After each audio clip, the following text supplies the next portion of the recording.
Have you ever stopped to wonder if the Buddha we all know, Śākyamuni Buddha, was the only one? Well, what if I told you that a text, a 2,000-year-old text, reveals the secret history, a whole lineage of enlightened beings stretching back millions and millions of years? Okay, let's dive into this incredible story. So, picture this.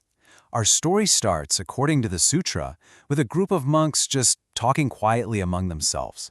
They're totally in awe of the Buddha's wisdom, and they start wondering, just how far does it really go? Do you think he knows everything, like all the little details of all the Buddhas who came before him? And this is where it gets really interesting. The Buddha, with what's described as divine hearing, actually perceives their private conversation. He overhears the very questions they're asking in their hearts and decides, you know what? It's time to give them an answer they weren't even brave enough to ask out loud. So he just addresses them, basically confirming their unspoken curiosity about all the Buddhas of the past. And this sets the stage for a revelation that's going to echo through the ages, answering the question that is now hanging in the air for all of us. Who were they? The Buddha then starts to lay out this history that is honestly almost impossible for our minds to even grasp.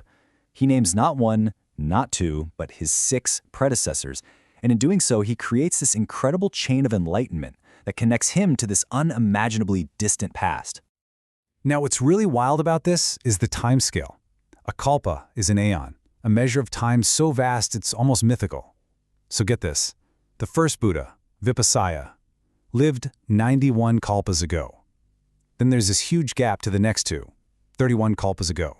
And the last 4, including Śākyamuni, they all appeared in our current kalpa. It's just this brilliant illustration of a cosmic timeline of wisdom. But the Buddha didn't just give them a list of names and dates. No, he provided a detailed file on each one, almost like a full biography. He wanted the monks to see them not just as legends, but as real beings who walk the earth. He gave them details that make them feel incredibly, human. And check out the patterns here. This is fascinating. The first 3 ancient Buddhas, they all shared the same surname and came from the kshatriya, or the warrior caste. Then the next 3 Buddhas in our current age, they also all shared the same surname, but they came from the Brahmin, the priestly caste. And then finally, our most recent Buddha, Śākyamuni, he comes back to the warrior caste. It's this really interesting shift in the social origins of enlightenment. And he goes even deeper, giving the names of their parents and even their sons. This detail is so important because it grounds these cosmic figures. It shows that every single one of these enlightened beings was born into a family, into this web of human relationships, just like every single one of us. Okay, now this is just stunning. Look at these lifespans. Vipasyin Buddha, all the way back 91 kalpas ago, lived for 80,000 years. Kāśyapa Buddha, his direct predecessor in our own age, lived for 20,000 years. And then there's Śākyamuni, who lived for about 100 years. This incredible decline in lifespan is meant to reflect the changing conditions of the world itself over these vast eons. So here's the crucial point. Why did the Buddha share all this? This wasn't just some ancient history lesson. It was about revealing a really profound truth about the nature of reality and the whole purpose of a Buddha's appearance in the world. And here's the payoff. Just look at the sheer scale of their impact. In just 3 assemblies, Vipasyin Buddha guided 270,000 of his disciples to full enlightenment. Even Kāśyapa Buddha guided 20,000. These aren't just numbers. They represent countless lives transformed by a single being's teaching. And just so we're all on the same page, an arhat is someone who has reached the goal, okay?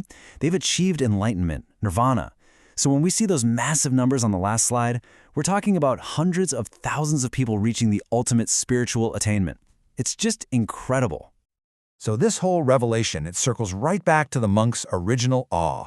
The Buddha basically confirms that his wisdom is, just as they suspected, immeasurable. He can know the complete history, the parents, the disciples, the lifespan of every single Buddha who ever was. His knowledge is as vast as time itself.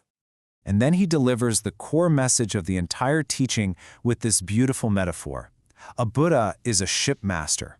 We're all adrift in this great ocean of existence, and the Buddha is the one who appears with the knowledge and the compassion to guide us across those turbulent waters to the safe shore of enlightenment. So the takeaway here isn't just a collection of ancient facts. It's the revelation of a timeless pattern.